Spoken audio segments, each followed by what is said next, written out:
Hey everyone, in today's video we are finishing up our 5-part series where I am taking Joan Sedita's The Writing Rope and I'm taking each of those individual strands, there's 5 different ones, and I'm talking about how we can apply them when teaching writing in kindergarten, 1st, and 2nd grade classrooms. Since we are finishing up, this is video number 5 and today we are talking all about craft. If you want to check out the other videos in this series, here is what they look like over here, and I will actually link them down in the description in case you want to watch them before the school year starts. Now I chose to film these videos in the order of importance of the strands, in which I believe, this was my opinion, about the order of importance in which they apply to K through 2. So the first video we started with transcription, with spelling and handwriting and getting down those basics and making them become automatic. Then we went to the critical thinking strand, which I actually believe could probably be tied with the syntax strand, but I put the critical thinking, one level of importance up because we want our students to be able to produce ideas,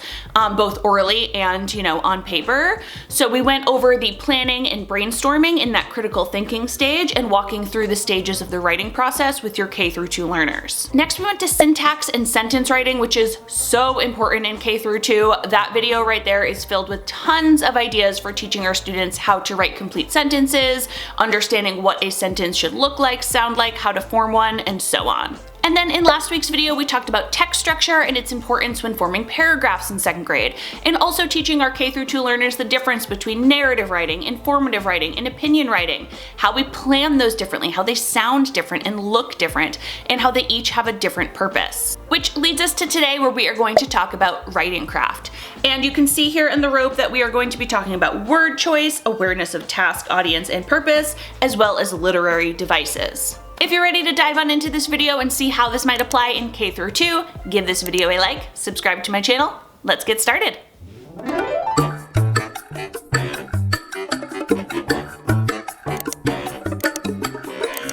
Alright, when it comes to writing craft in K through 2, let's talk about each of those little categories that were broken down by Joan Sedita. So first, let's talk about awareness of task. It's written in the Common Core Standards that by the end of grade 3, we want our students to produce writing with awareness to TAP, which stands for task, audience, and purpose. So by the end of 3rd grade, that is where we want our students to understand a writing task and understand what tasks they have to do. So what do they have to complete?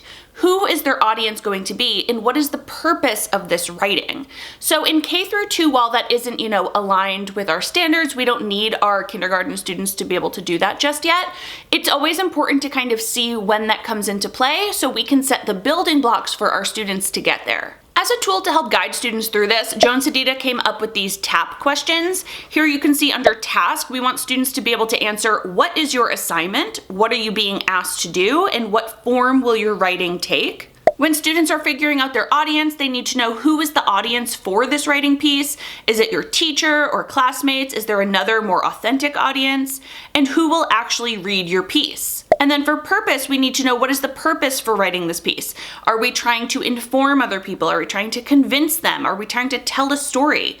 And how might the audience determine the purpose when they're reading your work? While it's certainly not expected that our K through 2 learners are able to go through that and identify all of those on their own, that is a very helpful tool, so feel free to go back and pause and take a little picture of that or write them down. But it's a very helpful tool for teachers to go through with their students' whole group. When we are introducing our writing assignment or a brand new writing genre, it's important for our students to know what the genre is. So if we're talking about narrative writing, we explicitly explain what it is. What does it sound like? What does it look like? And then when we are writing something, we can definitely point out the audience in which we are writing to. Now, I talked a little bit about authentic writing audiences in the critical thinking video, and just how authentic writing audiences really motivate students to write to the best of their ability. So if you are teaching students how to write a persuasive letter, try to write it to the principal, or have them write it to somebody at their house, or have them write it to you, the teacher, to actually persuade us to do something. It just makes it that much more exciting. If we are writing a story, we usually start with personal narratives.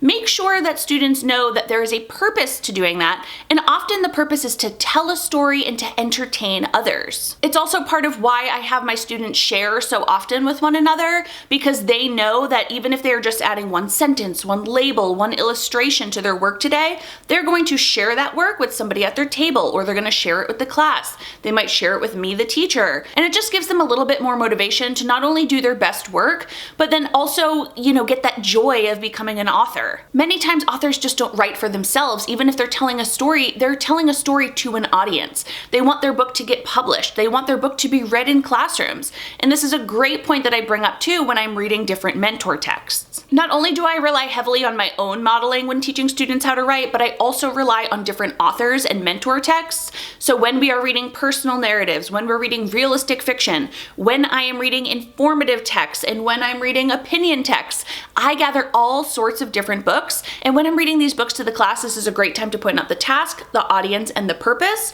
to kind of discuss whole group. Now again, in K-2, this doesn't need to be a huge, long conversation, but just pointing out these different things can really help students as they go along. So as a K-2 teacher, we really want to think about how we can do this whole group using mentor texts, and you might want to think about these 3 things right here. Number 1, think about if you explicitly teach your students about TAP, task, audience, and purpose. And if you don't, think of ways you can bring that up whole group with your mentor texts. Number 2, ask yourself, how often do I assign writing tasks that have authentic audiences? And then kind of relating to that one, number 3, try to generate at least one writing task that's related to your content and includes an authentic audience throughout the year. I already gave a few examples for how to do just that. In a first grade classroom, we would definitely write friendly letters to one another.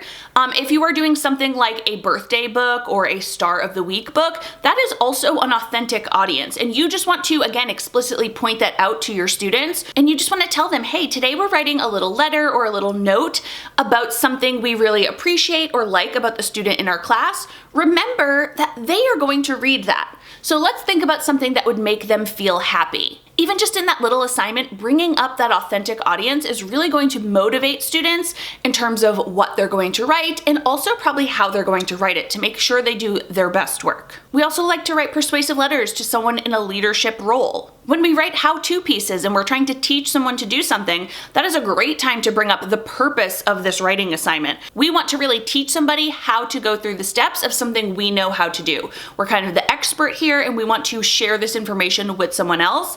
And at the end of the writing, have them share it with a peer to see if they understand now how to do something. So that was a little bit about how to teach students about the awareness of task. Let's move on to word choice. So when we're talking about word choice, we are usually talking about a student's purposeful placement of words or specific vocabulary use to convey their message. And sometimes students can do this in the first draft, but this is usually done in the revision process in grades 3 and above. I know I've said this before, but oftentimes when I will say things like, students' purposeful word placement to convey their message, us as, primary educators, we're like K-1 teachers and we're like, okay, I just want my students to be able to write a sentence, never mind picking the best words that go in there. And I totally understand that. So again, trying to think about if that is where we want them to be in 3rd grade and above, what are the stepping stones we can give our students so that they're successful in K-2, and that way when they, continue to move on to those older grades, they can take what they've learned and build upon it. And really, I find that there are 2 main things we can do in the primary grades to help students with their word choice. Depending on the grade level you teach, you will have different standards to address those different parts of speech. So in kindergarten, I know students need to use regularly used nouns and verbs. They also need to be able to distinguish between a singular noun and a plural noun. In 1st grade, students need to build upon that and they need to understand common, proper, and possessive nouns. They need to know that not only are verbs action words, but they need to know how to change them to convey a sense of past or present, and they also need to use adjectives to describe things. And in 2nd grade, they're learning even more, right? They're building upon it even more. They need to use reflexive pronouns, collective nouns, and they learn adverbs in 2nd grade as well. Now, definitely go through your own standards, whether it's the Common Core standards or you have different frameworks for your your state, and be sure to actually take a look at which parts of speech your students need to learn by the end of the year. And when you're teaching those to your students, do two different things. Number one, be sure to explicitly teach what that part of speech is, what it sounds like, show it in different modeled examples. And then secondly, think of your task when you're having your students learn these. So don't just have your students identify different adjectives, verbs, and nouns in a story or on a worksheet. Don't have them just sort them. Make sure they're actually applying them in their writing. I talked a lot about that in our syntax and sentence writing video, where instead of just having students identify parts of a sentence or sort parts of a sentence or color code them, you want to really make sure they're actually using those parts of a sentence when writing a sentence. And the same goes with parts of speech. We want to give our students opportunities to actually use different verbs, use different adjectives, adverbs, nouns, whatever. We want them to actually use them in their writing. And don't forget, especially in K-1 at the beginning of the year, oral language is our friend. We want our students to be able to produce these sentences with the correct parts of speech before they even write them down on paper. Now, also real quick, in that sentence video, I shared writing warm-ups that looked like this right here. I absolutely love this. Here is one where students, instead of just identifying, oh, is this a fragment or a sentence, they have to take this fragment and produce a sentence from it. Those were included in the SJT Writing Club, and they were just uploaded to TPT as well, so you can check them out down below. But I'm telling you because I also just added a bunch of other slides where students are doing something similar, but with parts of speech. So they will have different parts of speech, and again, instead of just identifying them, they're actually going to produce sentences using those parts of speeches. Parts of speeches. That was incorrect grammar. I meant parts of speech. All right, secondly, when we are talking about word choice, we really need to develop our students' vocabulary. Now, I have already made plenty of vocabulary videos. I highly recommend this one right here and that one right there. In both of those videos, I share ideas and activities related to K-2, where we are going to develop our students' breadth and depth of vocabulary. So when we're talking about breadth of vocabulary, we're talking about how many different words we are able to teach our students. And when we are talking depth of vocabulary, we are talking about how well our students really understand each of those words. I will link both of those videos down in the description below in case you want to learn more about that. If I did an entire portion right now on vocabulary instruction, this video would be very long. So I'll link those down below, but just as a quick example for K-2 learning and word choice, I like to often think of commonly occurring adjectives that our students might use, especially when it comes to feeling words. So mad, sad, happy. And I like to take those words and I like to give our students, this is going to not only develop their depth, but also their breadth. I like to give them synonyms for each of these words. So if we are talking about the word mad, this is a common word that our primary students might use to describe feeling angry. So when I'm teaching students about this word mad, I might point this out and I might say, is there another word we could use for the word mad? And I will give some synonyms. We will say the word angry, enraged, furious, outraged. I might even introduce the word irate. And then once we have all these words, we will do a shades of meaning activity where together as a class, we will go through and we will decide which one is the strongest here. If somebody was the angriest, which word might we use to describe? And how are these a little bit different? I might also add a word like frustrated on here because frustrated is slightly different than mad, but they are similar and we can talk about these different shades of meaning. Then of course what I would have students do is try to produce some sentences using a different word than mad. So we might start off with Sam was mad because his sister took his toy. Then we might have them use a different word. Maybe we start off in kindergarten by just replacing that word. Instead of Sam was mad, Sam was furious. We might have students act out. What does that look like? If he's mad, maybe he looks like this. If he's furious, maybe he looks like this. We can kind of see how their faces might change, and it really helps develop students' understanding of this vocabulary.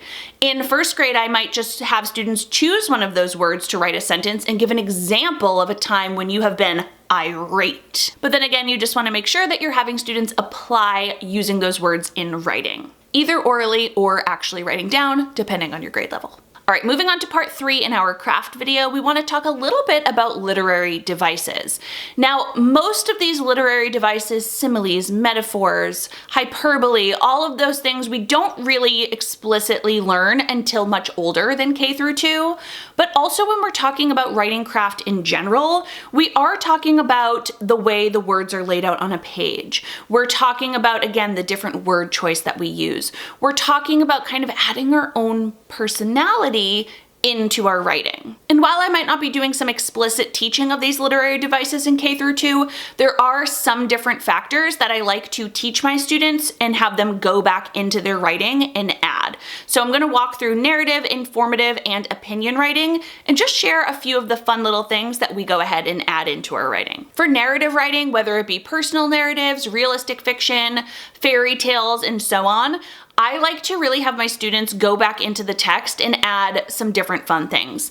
After we write our personal narratives, I use Froggy Books as a mentor text to share about all capital letters as well as ellipses. Is it ellipsis or ellipses? I don't know. But either way, the Froggy Books are a whole lot of fun, and I always like to use a mentor text when I am explaining some of these fun things we're going to go back and add into our texts. But in the Froggy Books, they have a whole bunch of pages like this right here where someone's yelling Froggy, or maybe they're using some sort of sound word, but they're putting it in all capital letters in their illustration. And sometimes the author will even add it to the text as well. When I point this out to students, we talk about how all capital letters usually means someone is yelling or something is loud or the author is trying to draw our attention to this. So then we go back into our own writing and we see if there's a time where we can add all capitals into our text. So for example, if I'm writing a story about being at the beach, I might make up something about the pail full of sand dropping on my foot.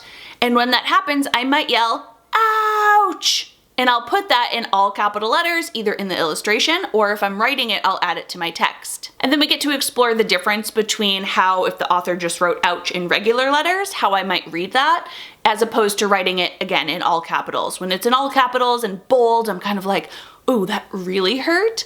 And if it's just in regular writing, sometimes I might say, ouch, maybe it didn't hurt as badly. And then with the ellipses, we're talking about building suspension, right? We know when the author puts ... that means the thought is not complete yet. There's something that's still going to happen. So I love to have my students sometimes try to end a page with ...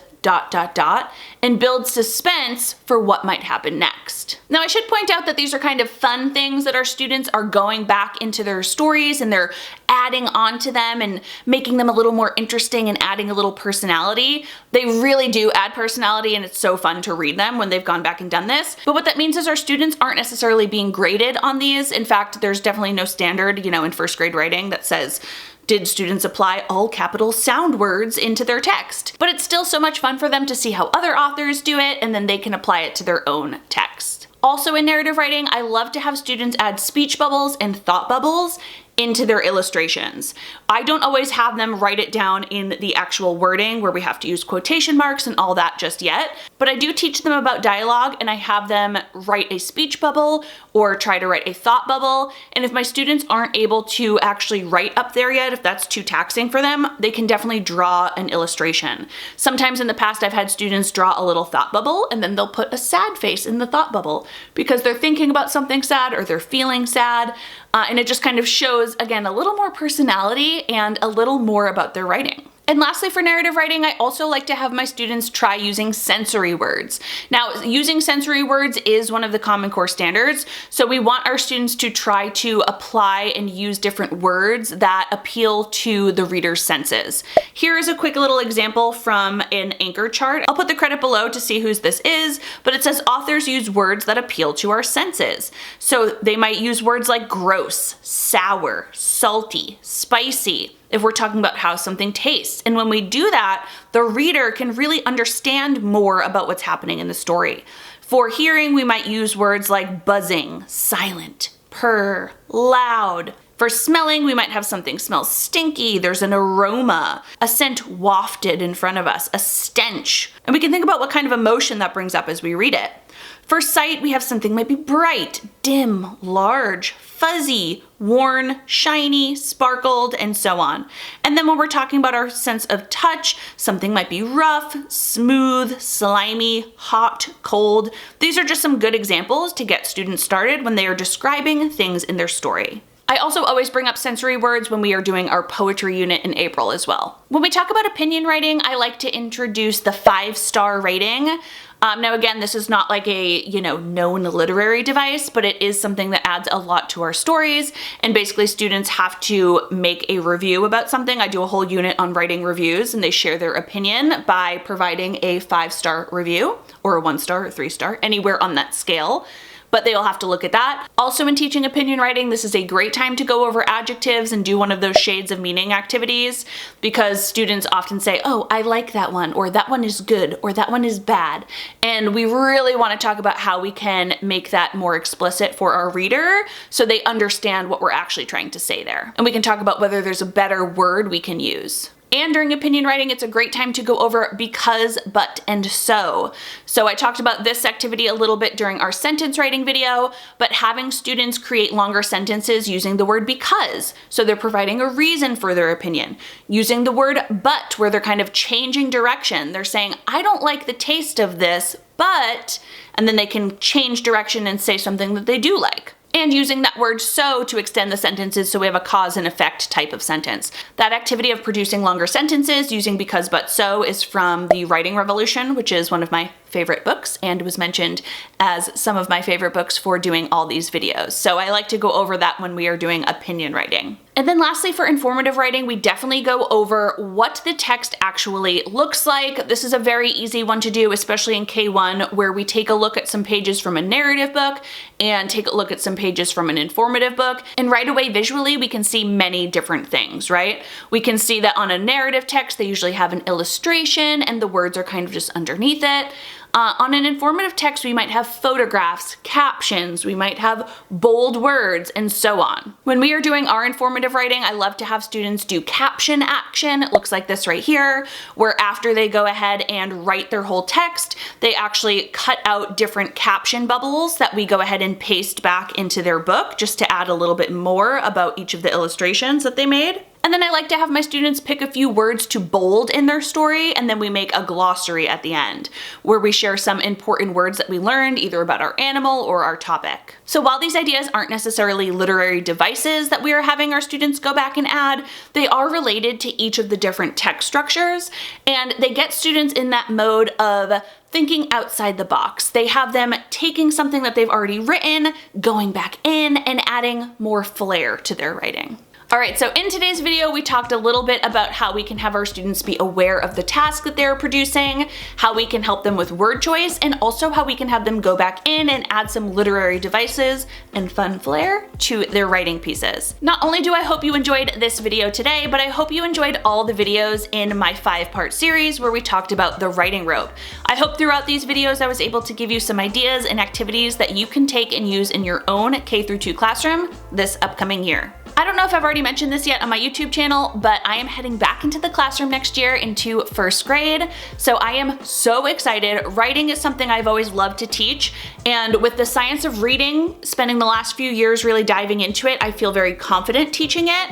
And I really wanted to spend some time focusing on the science of writing and seeing how I could apply that next year. So I wanted to do this series over the summer so I could really learn about it, dive in, and I am so excited to apply it next year in my classroom. If you did enjoy this video, please give it a thumbs up so I know. Make sure you are subscribed to my channel and let me know down in the comments what you plan to add next year in your classroom. See you in the next video. Bye.